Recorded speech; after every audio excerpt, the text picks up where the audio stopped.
me coming from a Hindu background family, we do not know what the Bible is. So the Bible was more like a lucky charm to us.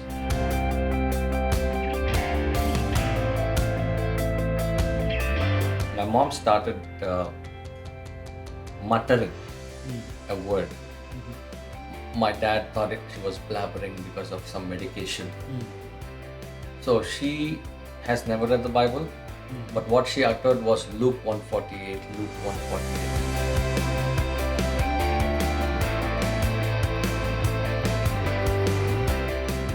He lost his peace, he lost his hope.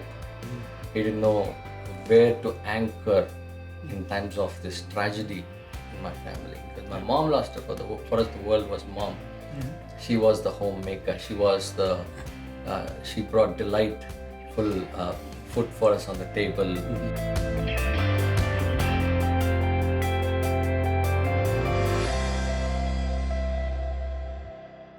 Hello, everyone. I'm going to be talking with Sandeep today, getting to know more about his story, his life, and more importantly, about Jesus Christ. Hello, Sandeep. Please introduce yourself and tell us more about your childhood years. My name is Sandeep Babu Pasupuleti. I was born and brought up in Chennai, but my parents are from a place called Nagari. It's on the borders of Chennai and Andhra Pradesh. Currently, it's the Rayalaseema belt, as you would call it. And my mom is from the Nellore district called Gudur. There's a nice junction that comes in while we go from station. So I'm from that place. No. What was your worldview about God in general, and what were your experiences as you were growing up? Well, for me, God was more of what my parents followed. And for me, obviously, I'm from a Hindu background family, and God was mostly for me somewhere in the temple. Um, God was for me whenever we go to the temple, there used to be different sections, we used to go around. So my worldview of God was more around the temple area, if I would say that. And maybe a few prayers that were recited during my school. So I studied in Padma Seshatri school in Chennai, where we were exposed to different cultures, different musical and art formats. So my concept of God mostly were picked up in those areas. Share with us some of the struggles that you went through growing up as a child. Well, my childhood was a pretty exciting part till I was 11 years old. Previous to 11 years old, I was a very naughty kid. So I used to be known for setting up the dustbins on fire. So during the festive season, fireworks, my job or my curiosity, if you say, is to take up all the sulfur out of the crackers, gather them up in a paper and let the whole paper on fire just to see how fast or how big the fire would grow. So that was my childhood. Used to play a lot of sports, cricket, hit some windows. So very exciting. I had my cousins with me who were studying, so it was a quite noisy house, you could say. So, and I studied in Padma Seshatri school with a lot of fun activities around. So it was going well, like say like perfect life. Absolutely no interruption. Maybe my parents did not expose us to a lot of difficulty of putting me through school and things like that. But it was nice. Still 11 years old. So I think my mom had an issue with her eyesight during those days. Like life was around mom because dad used to be working in State Bank of India. So my work and after school was with mom. She used to prepare my papers or prepare me for my exams. We used to go to yoga classes together. So we used to practice yoga. So my mom complained about her vision getting blurred. She used to have sinus effects of cold and the issues with that. She used to try homeopathy medicines, allopathy medicines. So, but there was one time when she complained it was blood, and she went to the hospital. Um, and little did I know that she will not come back from the hospital, because what happened in the hospital was she was diagnosed of a condition called optic chiasma, where the optic nerve gets attacked by a fungus which was forming around. The recent COVID situation, people talk about black fungus. So my mom had 30 years back when there was when the medicine was just being developed, and so she goes to the second floor of the hospital. This disease get diagnosed, a surgery gets scheduled, and coming back from the second floor in the steps, halfway through, everything went blank for her, black, like she couldn't see anything in the steps. Yeah. So that was what happened. And they told me my mom will come in a couple of weeks, but they didn't tell me she will not be there for 2 months. We didn't know at that point of time. So that was a tragedy which struck my 11-year-old mind. Yeah. Yeah. So that probably would have been a very hard phase of your life, especially as a child. You're processing all this, but what led you to Jesus, or even reading the Bible, or how did you find strength in all this? Well, it's a long story. Let me go in parts. That because with my mom being in the hospital, and obviously it's a shock for. I didn't process it was a shock. I was just 11 years old. Life was happy, cool. So the first time they took me to the hospital was after 3 weeks, and I saw my mother, who's always been active, in like she was an active lady in terms of doing tailoring, trying out all new skills of cooking, and she used to make a lot of interest. So for me, the picture of my mother was a lady who was very active. So for me to see my mother on the hospital bed with all the bandage tied on her hair, quarter of her brain was operated. It was open because they had to clean up the fungus, those areas. So and her eyes were bandaged. So here's a mom who always used to welcome me with a hand, but this time she was touching me to see if I was me. The touch of, so that was a shock for me, that it started, but it started to grow over me, that I don't know how to process it at that time. So it was quite a stop to my very nice, happy-go-lucky life, when I have to take this new road of tragedy at that point of time. So that was one section of it. The second part was we had few friends, family members come and visit, as happens when a tragedy happens in a home. You have your person in the hospital, and friends and families come and visit you. There was one Christian friend of my father. He came to visit us. So he brought two things with him. One was he brought with him a pastor, a preacher who used to pray for people, and he also bought a Bible and kind of gave it to us as. And me coming from a Hindu background family, we do not know what the Bible is. So the Bible was more like a lucky charm to us. So this was, so we kept that under the pillow because it was a lucky charm. So we didn't know what to do, how to approach it. Absolutely no clue on that. So that's all we were introduced to. But what happened after that was interesting, and where started my journey with Jesus. So now, through that moment, was there a point when you actually opened the Bible and read the Bible? Yeah. So just elaborate more on that. So one day, two things happened. One was my mom started muttering a word. My dad thought she was blabbering because of some medication. So she has never read the Bible, but what she uttered was Luke 148, Luke 148, Luke 148. We don't know the chapters of the Bible. So, but the Christian friend who was there with us, he says, that's a chapter in the Bible.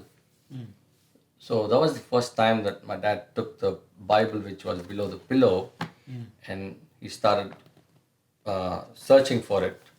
I think the Christian friend slowly led us to this chapter of Luke chapter 1, verse 48, which read, for he has looked on the humble estate of his servant. For behold, from now on all generations will call me blessed. Talk about the probability of 3,600 verses in the Bible. And there's this one verse she uttered, Luke 148, must have meant something. I didn't know the importance of it till my dad confessed after 1 year that it was a time when he lost his peace, he lost his hope. He didn't know where to anchor in times of this tragedy in my family, because my mom lost her. For us the world was mom. She was the homemaker. She was the she brought delightful food for us on the table. She was very enterprising, and for my dad to imagine a life without mom, for me to imagine a life without mom, for us to imagine life without her, was something that we couldn't see a way for. So we were in a dark tunnel. But this verse came in a time when my dad was lost his peace and he wanted to commit suicide. So he wanted to kill my mom, who was in the hospital bed. He wanted to kill me with a towel, strangle me with a towel, and commit suicide by falling from the 5th floor of the Apollo Hospital in Chennai in those days. So there started my curiosity of who is this person, who is this God trying to reach us. Yeah. We did not invite him, but our curiosity started there. Yeah, the Lord, it's a miracle that He gave that right verse from the scripture to encourage you at that right moment. So now you are. I'm hearing that you are starting to get curious about this God of the Bible, right? And but what and how did you personally make a commitment to follow Jesus? Even if that is a journey, please share that with us. Yeah, that's interesting too, because for me, I did not have any kind of dramatic experience. It's just like my mom, she used to get a word, she used to get dreams about pictures of Jesus coming and touching. I didn't have none of those. But the images which are left in my 11-year-old mind was my mom on the bed, the Bible under the pillow, which came to my dad's hands, and the image of my father picking the Bible and him crying. Because I also used to see my dad in the front of the mirror, combing his hair and crying. It seemed I told my dad while he was doing that, Dad, there is no life without mother. I forgot, but he reminded me that I told him that. But here, I saw my dad in the front of the mirror, but he started crying the same tears, not in front of the mirror, but in the front of, with the Bible on his hand, which in my little mind, I didn't phrase it at that point of time, but it spoke to me. It meant something to him. It meant something he needed, desperately needed, that meant life. With his contemplation of suicide and killing, I'm sure he held on to this as if life itself depended on that. So, looking at him, I got inspired to find out, like any other child, looking at the father, want to imitate the father. And tomorrow is Father's Day. We'll celebrate. The picture I have of my father is the one who has the Bible and is crying. I took up the Bible and started reading the story of Jesus. I think what impacted me, or what started my curiosity, what made me to read more and more was the way Jesus related to me at a human level, where he was not talking in abstract terms, but in human terms of father, son, where life as is, it is, just as I am, he was talking. So the story of Jesus was crisscrossing with my story. I was able to relate our story of my own life story to his story. I think that's where Jesus Bible became so interesting and something which we needed at that point of time. Yeah. Yeah. The whole life depended on this open Bible. It's amazing, right? And when we open the Bible, Jesus speaks to us. That comes powerfully through what you shared.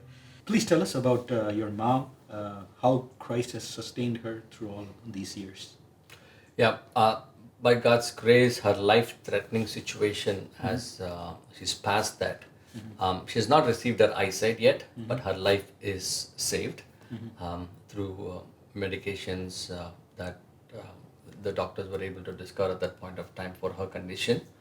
And but once after that, um, she came back home, but life was definitely not the same as it was before because she couldn't see Yeah. right now, added to the challenge.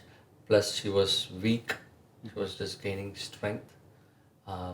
And we had a help of our grandmother's relative that was with us. But where she's still there right now with us, with her help, and we had to adjust our lives around her condition. But by God's grace, she's been uh, not only becoming strong in terms of physically, but mentally, she faced a lot of challenges because a very active woman suddenly losing her eyesight is not easy. It's easy to manage somebody who is blind from the birth, but somebody who's lost their vision in the middle, she was like, what, 35 or something when she lost her eyesight in her 35, 38 time frame. And yeah, life was very difficult for her. But one of the things which sustained her through these times were gracious God's children, Christians coming and just spending time with us, praying for us, reading the Bible. But as I've seen my mother, since she cannot see but she can hear, she will read. She listens to the Bible. So there were Bible radio programs that she would listen to. That the stories that the Bible takes us through used to sustain her a lot, and Yeah. all of us, in fact. Yeah. Yeah. Yeah. So now tell us a little bit more about how Christ has sustained you in all this journey. Sure. Um, like I said, we started reading the Bible. So one of the Bible stories which I always remember as my life uh, became very different, me going through even in different stages of my life. There's a story where Jesus asked the disciples to go to the other side of the river. And this river had a strange way of sudden winds coming through. The boat goes into a storm situation. And every time the boat with the disciples travel, they go through the storm situation. This time, Jesus was not there in the boat, but Jesus would meet them right where they are in the midst of the storm at the boat, just calming them down, saying everything is fine. And so for me, that story stands out to me because I realized that God did not change my situation. He did change my heart. My mom is still blind, and the life that were around me were as it is, was not there. But what changed was the way I looked at things. I like a quote by C.S. Lewis, um, one of prolific writers, um, who says, "If I find in myself a desire which no experience in this world can satisfy, the most probable explanation is that I was made for another world.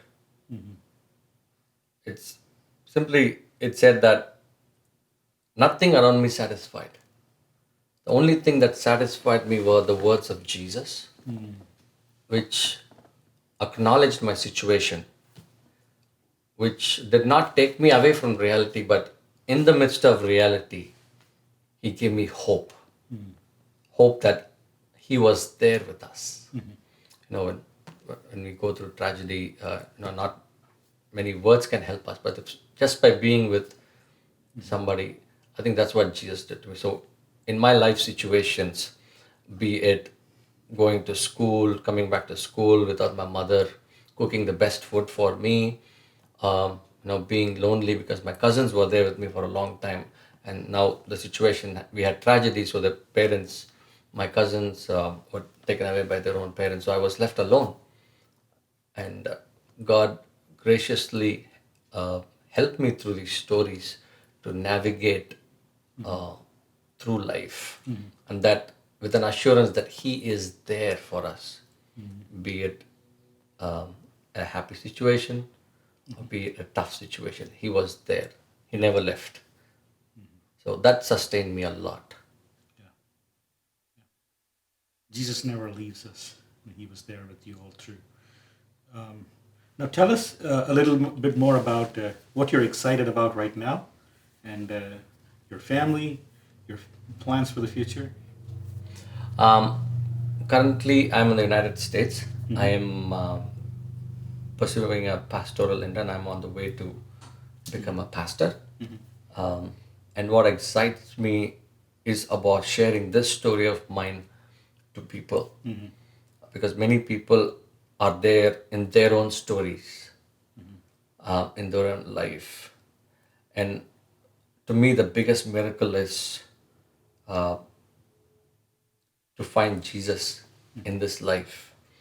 Because for every situation that I have gone through, I always, before Christ, I did not have a point of reference. I didn't know whom I should run to. But after meeting Jesus, no matter what situations come in my life, challenges come in my life, life happens. You can't stop anything. But what keeps us going is that hope that is birthed as a result of Jesus being in us. I have a point of reference. Now, every time a boat goes through a storm, the boat always has this interesting piece that called the anchor. They always keep it ready. Every boat always has an anchor. And when the storm comes and when it's in a situation where they have to dock or put a boat in such a way that doesn't, they put the anchor down so that it gets nailed. No matter where the boat does move, but it is still there anchored in a specific spot. So for me, is Jesus. And this is a hope that I have been living through. My mom is still blind, but if you see her, she's full of hope. She's full of life, even if she cannot see. And one reason, if there's only one reason and one word I have to say why she is still alive and she's happy, is because of Jesus. So I'm excited to share this story, and I want to tell it to people everywhere. So that's what I'm more excited about. I'm as a on the road to become a pastor, and I've also worked in the marketplace. I've been in the marketplace for 17 years, and that is something that I'm looking forward to. Sandeep, please tell me how you and your family are following Christ right now. Well, I'm married to Mamta Sakiraju for the last 13 years. Happily married, and I've got two kids, Aika and Mahira.